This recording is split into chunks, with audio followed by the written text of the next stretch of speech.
शिक्षा संस्कृति उत्थान न्यास जयपुर इकाई के द्वारा आयोजित ज्ञानोत्सव 2080 शिक्षा से और आत्मनिर्भरता के लिए प्रातःकाल से ही विभिन्न प्रकार के सत्रों में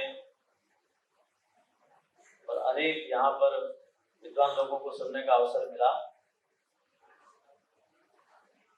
अब ये समापन का कार्यक्रम है और कुछ ही मिनट और चलने वाला है। मंच पर इस समापन सत्र में माननीय डॉक्टर रमेश जी अग्रवाल और समस्त अतिथि जिनका परिचय पहले भी भिन्न सत्रों में हमारे बीच में हुआ है, बस केवल एक दो बात मुझे कहनी है। वैसे तो प्रातःकाल के सत्र में भी और मुझे आना चाहिए था, ऐसा मेरा तय हुआ था, लेकिन जो पहले तय हुआ था वो सायंकाल का था, तो थोड़ा सा आपस में और ठीक से संवाद नहीं होने से कुछ असमंजस रहा था। और अभी इस सत्र में भी संघ में जो माननीय संघ चालक होते हैं वो एक प्रकार की अध्यक्षता की भूमिका में होते हैं, लेकिन आज यहाँ उल्टा हो रहा है। वो मुख्य अतिथि के रूप में बोल दिए, मुझे उस सत्र का अध्यक्ष बनाया है। और अध्यक्ष के लिए एक लिमिट होती है कि उसको ज्यादा नहीं बोलना होता। दिन भर के मैं सत्रों में तो नहीं रहा, लेकिन शिक्षा के द्वारा आत्मनिर्भरता या शिक्षा हमको आत्मनिर्भर बनाती है, उन विषयों को लेकर के जो एक समस्त चर्चा यहाँ पर हुई है। अभी यहाँ पर जो सामने बैठे हैं उसमें अधिकांश स्कूल विद्यार्थी है, तो ऐसे सभी स्कूल के या कॉलेज के छात्र और छात्राएं और कुछ यहाँ पर पढ़ाने वाले प्राध्यापक अध्यापक भी हैं। तो आज एक जो सबसे अधिक आवश्यकता महसूस होती है वो होती है कि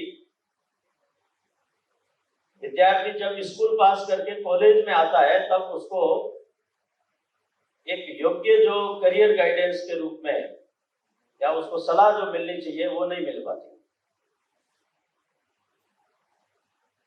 आप सभी और जयपुर जैसे बड़े महानगर के भिन्न प्रकार के शिक्षण संस्थाओं में पढ़ते हैं, तो यहाँ पर एक अच्छा वातावरण आपको अलग से मिलता है। लेकिन जब ये बात मैं बोलता हूं तो इसको समग्र रूप से देखना चाहिए कि ग्रामीण क्षेत्र के जो विद्यालय हैं या जो छोटे शहरों के जो विद्यालय हैं, वहां पर कौन सा सब्जेक्ट है उसका सिलेक्शन करना चाहिए, इसको भी कई बार कोई गाइड करने वाला नहीं होता। कई बार परिवार के लोगों का दबाव भी होता है।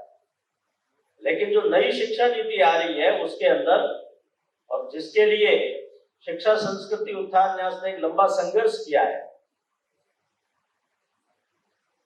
उसमें एक आत्मनिर्भरता का भी एक विषय है।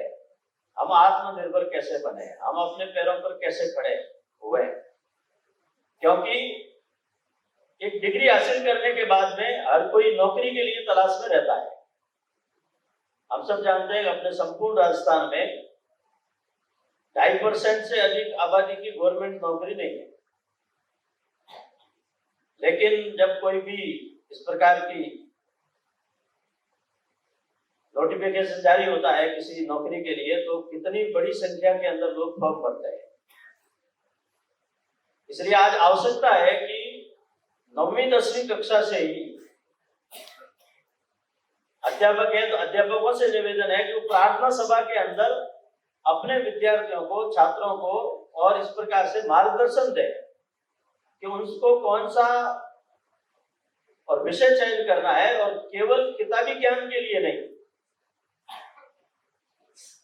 तो जिसको स्वरोजगार की बात आती है, अभी यहाँ उद्यमशीलता की बात है कोविड के बाद में, और इस विषय के ऊपर शासन के द्वारा भी बड़ा प्रयत्न किया जा रहा है।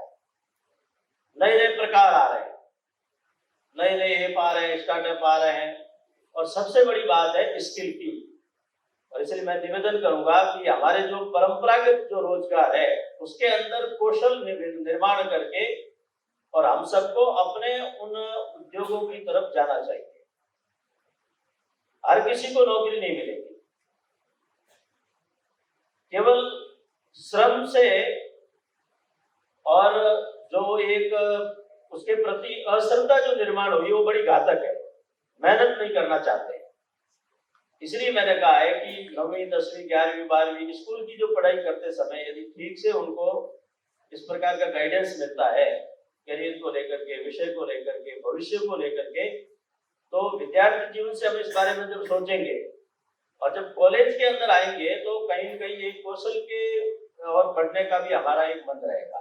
तो केवल डिग्रीधारी बन करके और नौकरी के लिए इधर उधर भटकने की बजाय, ठीक है आज परिस्थिति बदल गई है, विज्ञान और तकनीक का जमाना है, लेकिन हम जब देखते हैं तो हमारे पूर्वज है वो उस अभावों के अंदर भी कोई बेरोजगार नहीं होते थे, सबके पास में एक स्वरोजगार था। लेकिन आज जब विज्ञान और तकनीक का जमाना है तो हम उसके अंदर कौशल निर्माण करें, स्किल का विकास करें, तो उसके आधार पर हम संपूर्ण विश्व के अंदर अपनी एक प्रतिष्ठा प्राप्त कर सकते हैं। अभी अभी हमने देखा ना विश्वकर्मा योजना एक लागू की गई, उसके पीछे का ध्येय यही है कि श्रम के प्रति और जो अश्रद्धा बढ़ रही है उसको कम किया जाए, अपने स्वरोजगार को खड़ा किया जाए।